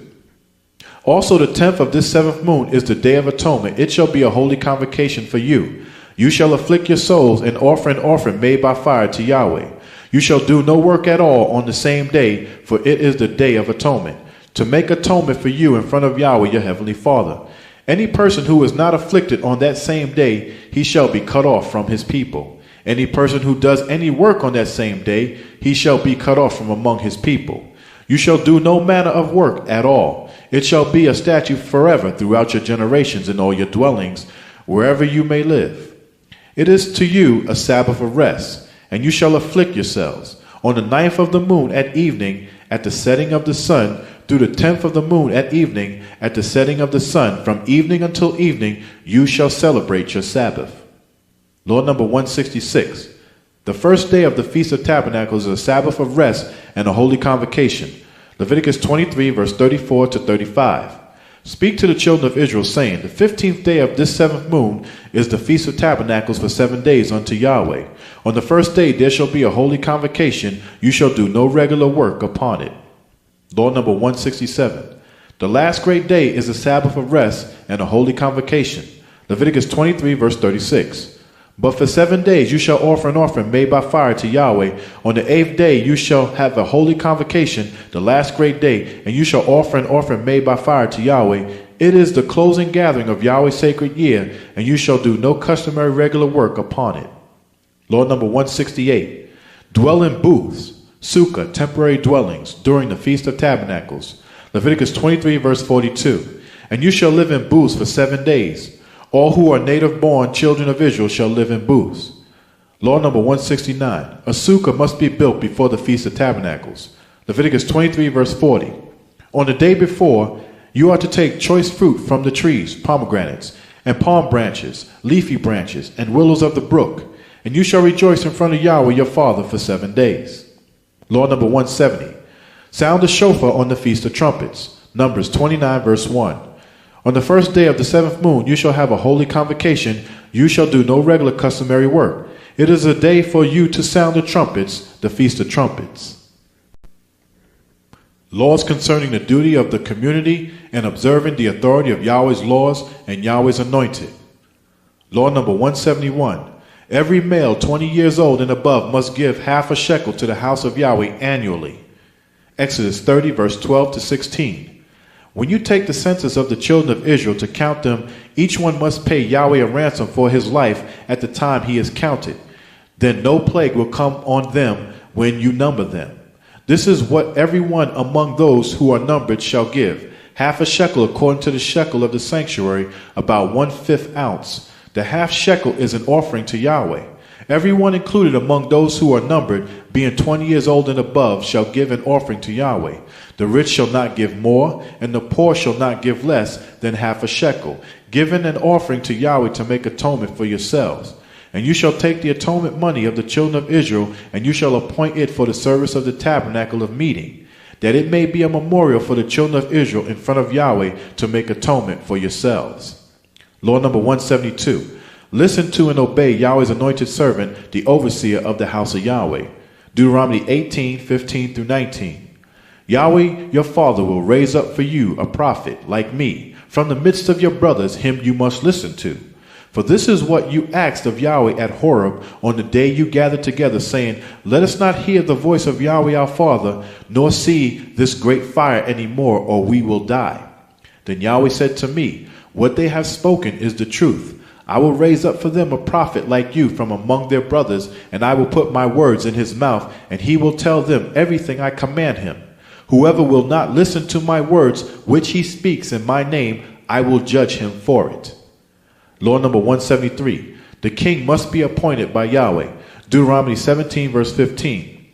Then be sure you set a king over you, whom Yahweh your Father chooses. He must be from among your own brothers.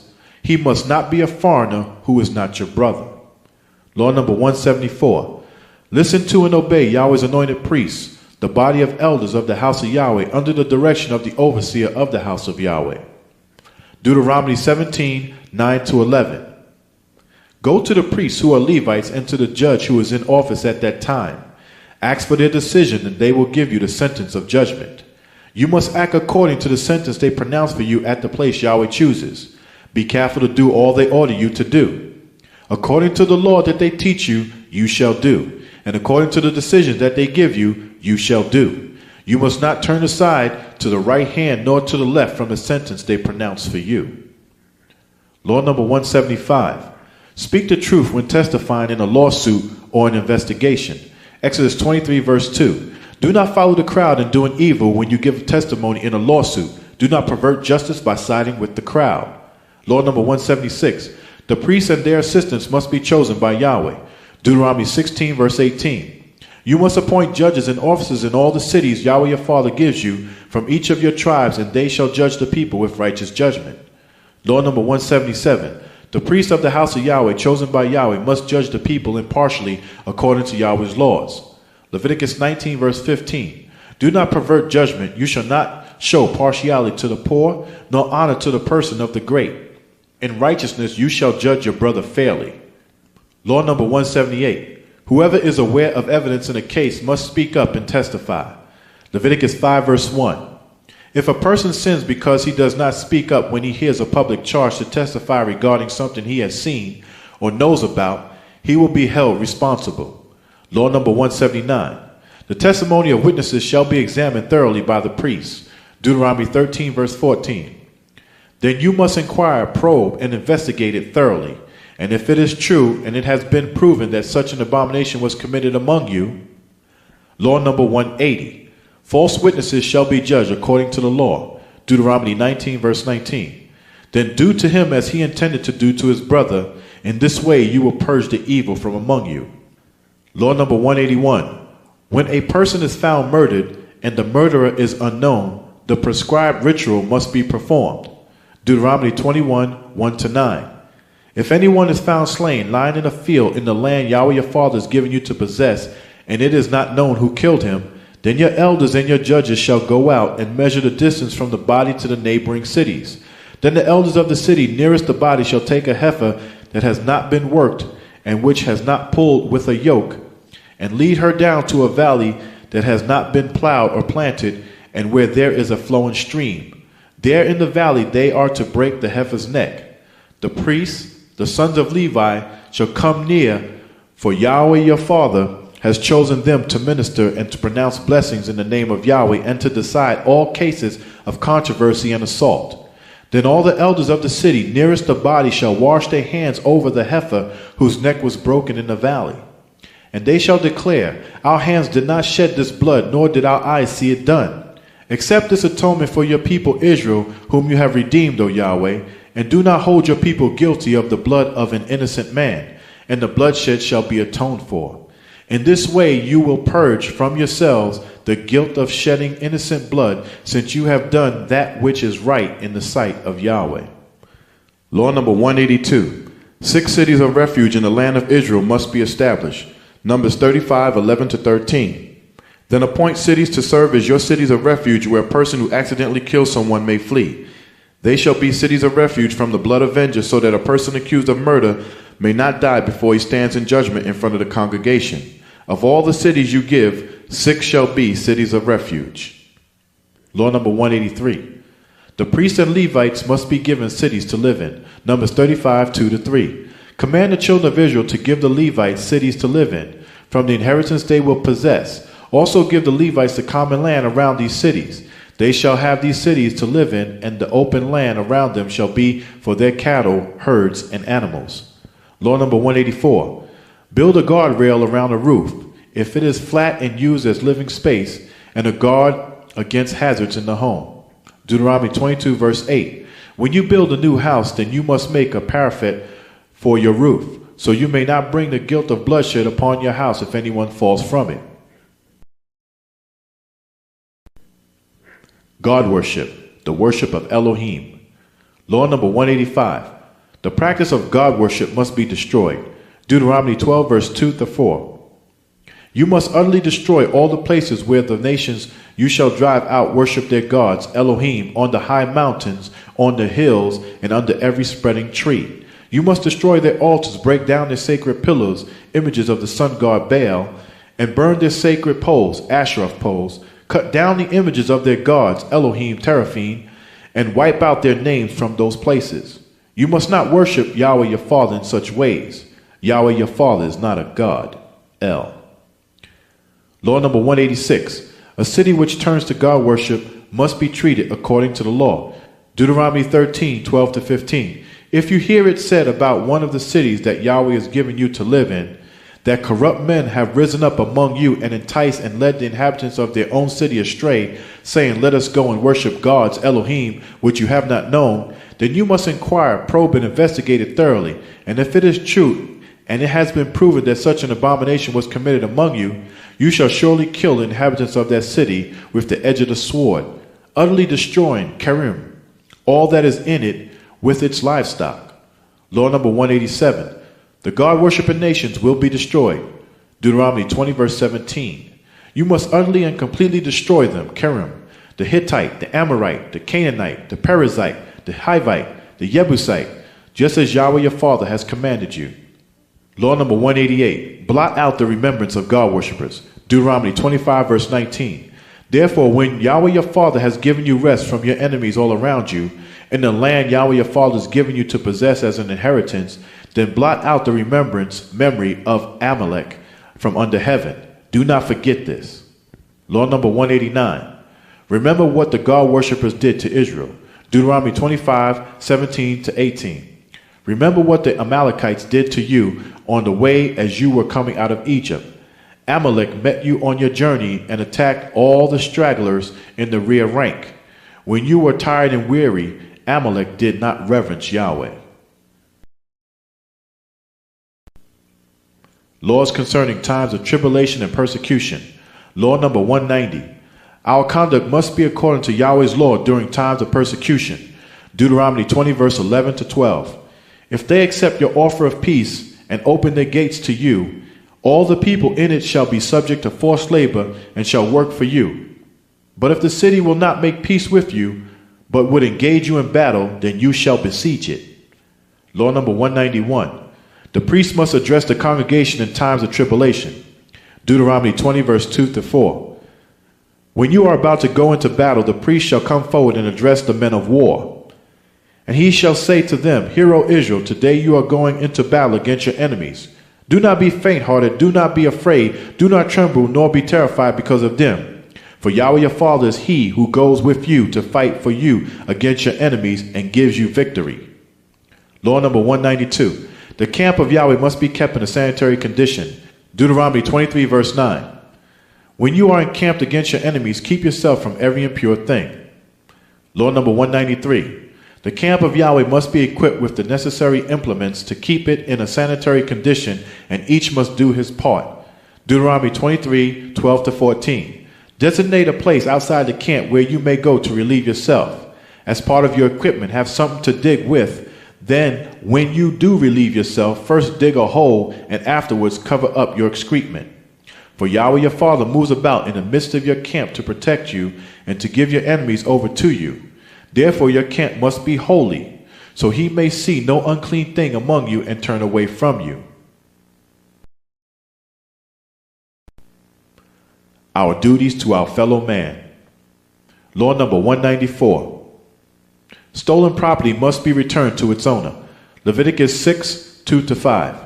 If a person sins and commits a trespass against Yahweh by lying to his brother about what was delivered to him for safekeeping, or about a pledge, or about a robbery, or if he has deceived and extorted from his brother, or if he has found what was lost and lies concerning it, or vows falsely, in any one of these things a man may do, sinning, then it shall be, because he has sinned and is guilty, that he shall restore what he has stolen, or the thing which he has deceitfully obtained, or what was delivered to him for safekeeping, or the lost thing which he found. For all he has vowed falsely about, he shall restore its full value, adding 1/5 more to it, and giving it to whomever it belongs on the day of his trespass offering. Law number 195. The poor must be taken care of according to Yahweh's laws. Deuteronomy 15, 8 and 11. But you must be open-handed to him and willingly lend him enough of whatever he needs. But the poor will never cease from the land. Therefore I command you, saying, you shall open wide your hand to your poor and needy brother in your land. Law number 196. When a Hebrew slave goes free, the owner must give him gifts. Deuteronomy 15, 12 to 14 and 18. If your brother, a Hebrew man or a Hebrew woman, sells himself to you or is sold to you and serves you 6 years, then in the 7th year you must let him go free from you. And when he is released from you, you must not let him go away empty-handed. You must supply him liberally from your flock, from your threshing floor, and from your winepress. What Yahweh has blessed you with, you are to give him. It must not seem like a hardship to you when you set him free from you, for he has been worth twice as much as that of a hired hand these 6 years. Then Yahweh your Father will bless you in all that you do. Law number 197. Loans to brothers must be without interest. Exodus 22, verse 25. If you lend money to one of my people among you who is needy, do not be like a money lender, charge him no interest. Law number 198. Loans to a foreigner may be with interest. Deuteronomy 23, verse 20. You may charge interest to a foreigner, but to your brother you must not charge interest, so that Yahweh your Father may bless you in all that you set your hand to do in the land you are entering to possess. Law number 199. Restore a pledge for a loan to its owner if he needs it. Deuteronomy 24, 12 to 13. If the man is poor, you must not hold his cloak security overnight. You must, in this case, return his cloak to him before the sun goes down, so he may sleep in his own garment. Then he will bless you, and it shall be accounted to you as righteousness in front of Yahweh your Father. Law number 200. Pay the hired worker his wages at the agreed time. Deuteronomy 24, 14 to 15. Do not take advantage of a hired man who is poor and needy, whether one of your brothers or one of the strangers living in your cities. Pay him his wages each day before sunset, because he is poor and is counting on it. Otherwise he might cry out to Yahweh against you, and you will be guilty of sin. Law number 201. Permit the poor to eat the produce of the vineyard or the standing grain. Deuteronomy 23, 24 to 25. When you enter into your brother's vineyard, you may eat all the grapes you please, but you must not put any in any container. When you enter into your brother's standing grain, you may pick kernels with your hands, but you must not put a sickle to his standing grain. Law number 202. Help a stranger who has a fallen animal. Exodus 23, verse 5. If you see the donkey of someone who hates you lying under its burden, and you might refrain from helping it, you shall surely help him with it. Law number 203. Help a brother who has a fallen animal. Deuteronomy 22, verse 4. You shall not see your brother's donkey or his ox fallen on the road and ignore it. Be sure to help it get to its feet. Law number 204. Lost property must be restored to its owner. Deuteronomy 22, verse 1. You shall not see your brother's ox or his sheep straying away and ignore it. Be sure to take it back to your brother. Law number 205. Those who sin must be corrected. Leviticus 19, 17. You shall not hate your brother or your sister in your heart. Rebuke your brother or your sister frankly, so you will not share in his or her guilt. Law number 206. Love your neighbor, whether a brother or an enemy, as yourself. Leviticus 19, verse 18. Do not seek revenge nor bear a grudge against one of your own people, but you shall love your brother or your sister as yourself. I am Yahweh. Law number 207. Love the stranger and the new convert among you. Leviticus 19, verse 34. The stranger living with you must be treated as one of your native born, and you shall love him as yourself, for you were strangers in the land of Egypt. I am Yahweh. Law number 208. Use only honest weights and measures. Leviticus 19, verse 36. You shall have honest balances, honest weights, an honest ephah, a dry measure, and an honest hin, a liquid measure. I am Yahweh your Father, who brought you out of the land of Egypt. Family. Law number 209. Show honor and respect for Yahweh's appointed teachers. Leviticus 19, verse 32. You shall stand up before the gray-headed, and you shall honor the presence of an elder or teacher, thereby giving reverence to your heavenly Father. I am Yahweh. Law number 210. Show honor and respect to parents. Exodus 20, verse 2. Honor your father and mother, so your days may be long upon the land which Yahweh your Father has given you. Law number 211. Become holy as Yahweh is holy. Leviticus 19, verse 2. Speak to the congregation of the children of Israel and say to them, you shall be holy, for I, Yahweh your heavenly Father, am holy. Law number 212. Bring forth the holy seed, the 144,000 holy priesthood promised to Abraham. Genesis 1, 26 to 28. Then Yahweh said, I will make man in my image according to my likeness. They will have rulership over the fish of the sea, over the birds of the air, over the cattle, and over all the earth, and over every creeping thing that creeps upon the earth. So Yahweh created man in his image. In the image of Yahweh he created the man. Then he created the woman from the man. Then Yahweh blessed him, and Yahweh said to him, Be fruitful and multiply. Fill the earth and subdue it. Have rulership over the fish of the sea, over the birds of the air, and over every living thing that moves on the earth. Law number 213. Marriage must be according to Yahweh's laws. Genesis 2 verse 24. Therefore a man shall leave his father and his mother, and he shall be united to his wife or wives in his own house, and they will therefore be as one family. Law number 214. A bridegroom is to rejoice with his bride. Deuteronomy 24 verse 5. If a man has become recently married, he must not be sent to war or be charged with any other duty, but he shall be free at home 1 year and bring joyfulness to his wife he has married. Law number 215.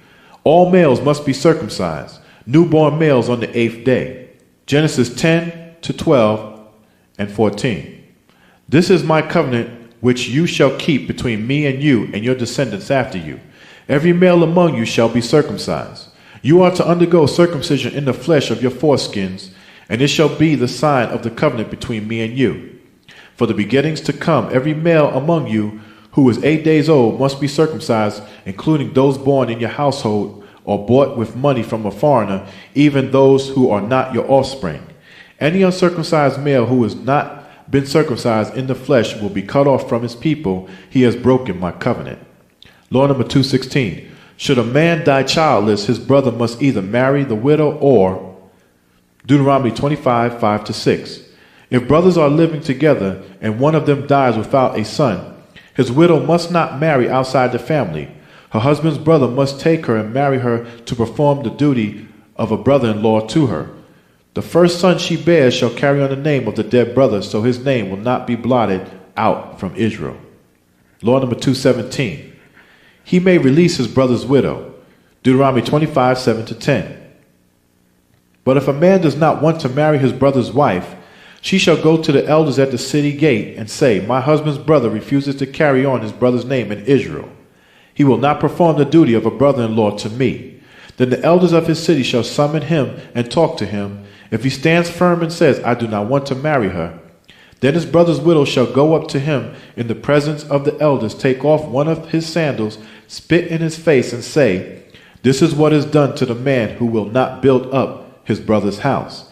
Then his name in Israel shall be called the house of him who had his sandal removed. Law number 218. A man who violates a virgin must pay the bride price, marry her if the father permits, and may never divorce her.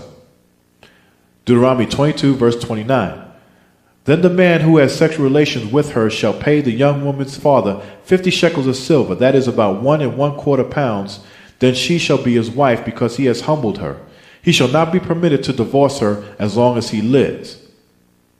Law number 219.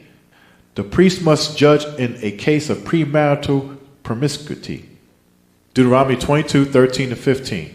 If any man takes a wife and after having sexual relations with her dislikes her and slanders her, giving her a bad name by saying, I took this woman and when I had sexual relations with her, I found she was not a virgin, then the father and mother of the young woman shall bring proof that she was a virgin to the city elders at the gate.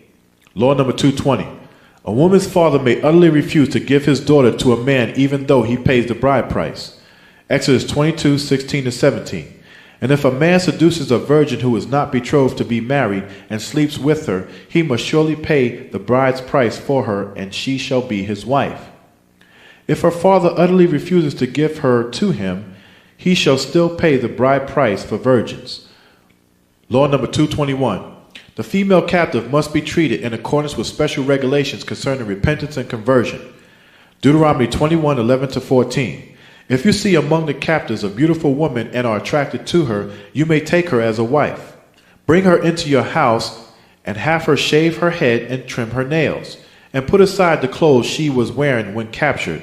After she has lived in your house and mourned her father and mother for a full moon, then you may go to her and be her husband, and she shall be your wife.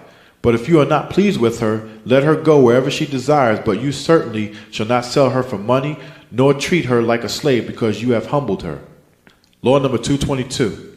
Divorce can only be for the case of premarital fornication by the bride. Deuteronomy 24, 1-4.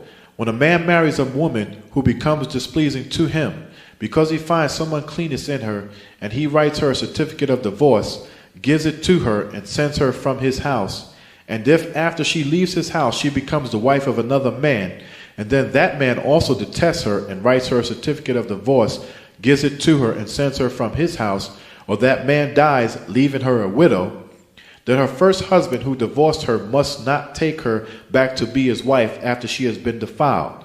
This is an abomination in front of Yahweh, and you must not bring sin upon the land which Yahweh your father has given you as an inheritance. Law number 223.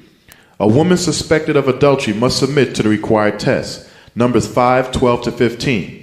Speak to the children of Israel and say to them, if any man's wife goes astray and behaves unfaithfully toward him by sleeping with another man, and this is hidden from her husband and her impurity undetected, since there was no witness against her, nor was she caught in the act, and if the spirit of jealousy comes over her husband, and he suspects his wife, and she is impure, or if he is jealous and suspects her even though she is not impure, then the man shall bring his wife to the priest. He shall also bring the offering required for her, 1/10 of an ephah of barley meal, that is probably about 2 quarts. He shall pour no oil on it and put no frankincense on it, because it is a grain offering of jealousy, an offering of remembrance for bringing sin to remembrance. Judgments. Law number 224. When required by law, the judges must administer the appropriate punishment. Deuteronomy 25, verse 2-3. If the guilty man deserves to be beaten, the judge shall make him lie down and have him whipped in his presence with the number of lashes his crime deserves. But he must not give him more than 40 lashes. If he is whipped more than that, your brother will be degraded in your sight. Law number 225. The law concerning unintentional homicide. Numbers 35, 22-25. But if without hostility someone suddenly shoves another or unintentionally throws something at him, or without seeing him drops a stone on him that could kill him and he dies, then since he was not his enemy and he did not intend to harm him, the congregation must judge between him and the blood avenger according to these judgments. In these cases, the congregation must protect the one accused of murder from the hand of the blood avenger and send him back to the city of refuge to which he fled. He must stay there until the death of the high priest who was anointed with the holy oil. Law number 226. The law concerning murder. Deuteronomy 19, 11-13. However, if someone hates his brother and lies in wait for him, then attacks and kills him, and then flees to one of these cities, the elders of the city he came from shall send for him, bring him back from the city of refuge, and hand him over to the blood avenger to die. You must not show pity to him. You must purge from Israel the guilt of shedding innocent blood, so that it may go well with you. Law number 227. Numbers 15, 15-16. One ordinance shall be for you of the congregation and for the stranger who sojourns with you, as an ordinance forever throughout your generations. As you are, so shall the stranger be in front of Yahweh. One law and one manner shall be for you and for the stranger who sojourns with you. Law number 228. One who sins, breaks any of Yahweh's laws, whether unintentionally or intentionally, is guilty. Leviticus 5:17. If anyone sins and commits any of these things which are forbidden to be done by the laws of Yahweh, though he does not know it, yet he is guilty and shall bear his iniquity. Numbers 15, verse 30. But the person who sins presumptuously and defiantly, whether he is native born or is a stranger, that one brings reproach on Yahweh and blasphemes him, that person must be cut off from his people. Law number 229. The penalty of sin, which is the break-in transgression of Yahweh's laws, is eternal death. Numbers 15, 30-31.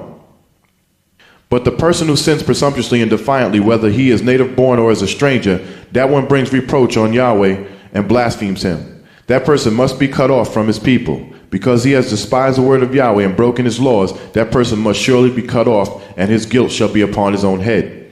Deuteronomy 29, verse 20. Yahweh will never be willing to spare him, for Yahweh shall break forth in a destructive fire, and his jealousy will burn against that man. All the curses written in this book will fall upon him, and Yahweh will blot out his name from under heaven. Law number 230. Atonement can be made through the righteous high priest for those who truly repent of sin and turn in complete obedience to Yahweh's laws. Leviticus 16:32-34. In this way, he will make atonement for the most holy place because of the uncleanness and rebellion of the children of Israel, whatever their sins have been. He is to do the same for the tent of meeting, the holy place, which remains among them in the midst of their uncleanness. And the priest who is anointed and consecrated and ordained to succeed his father as high priest is to make the atonement. He is to put on the holy linen garments and make atonement for the most holy place, for the tent of meeting, the holy place, and the altar, and for the priests and all the people of the congregation.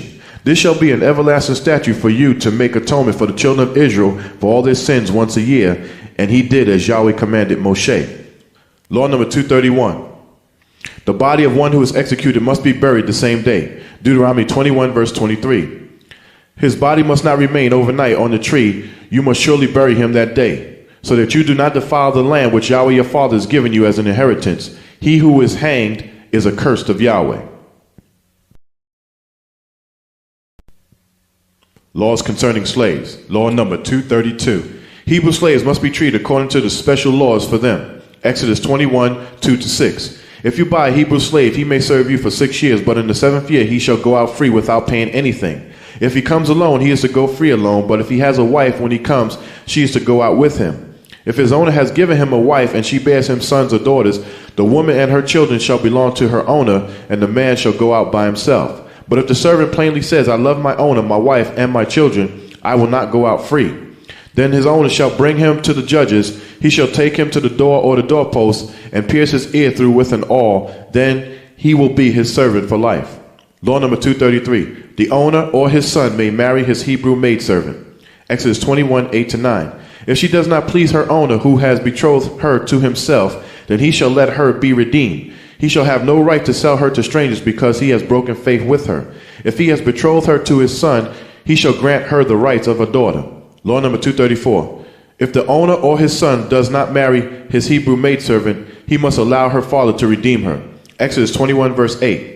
If she does not please her owner who has betrothed her to himself, then he shall let her be redeemed. He shall have no right to sell her to strangers because he has broken faith with her. Law number 235. The regulation of foreign slaves.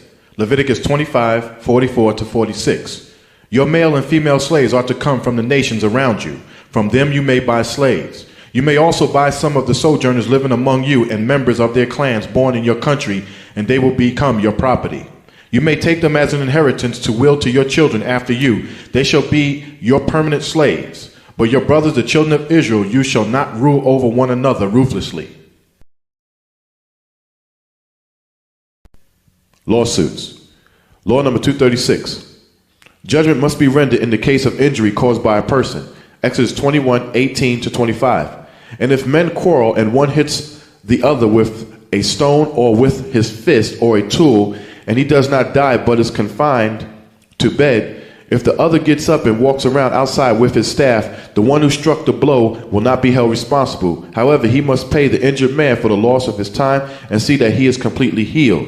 Or if a man beats his servant or his maidservant with a rod and the slave dies as a direct result, he must surely be punished. However, if he is not to be punished if the slave gets up after a day or two, since the slave is his property. If men fight and hurt a woman with child so that she gives birth prematurely, but there is no serious injury, the offender must be fined whatever the woman's husband demands and the court allows. But if there is serious injury, you are to take life for life, eye for eye, tooth for tooth, hand for hand, foot for foot, burn for burn, wound for wound, stripe for stripe. Law number 237. Judgment must be rendered in the case of injury caused by an animal. Exodus 21:28-29. If a bull gores a man or woman to death, then the bull shall surely be stoned, and his flesh shall not be eaten. But the owner of the bull will not be held responsible. But if the bull tended to thrust out with its horns, and this was made known to its owner, and he has not kept it pinned up, so that it has killed a man or a woman, the bull shall be stoned, and its owner also shall be put to death. Law number 238. Judgment must be rendered in the case of injury caused to an animal. Exodus 21:33-34. And if a man uncovers the pit or digs a pit and fails to cover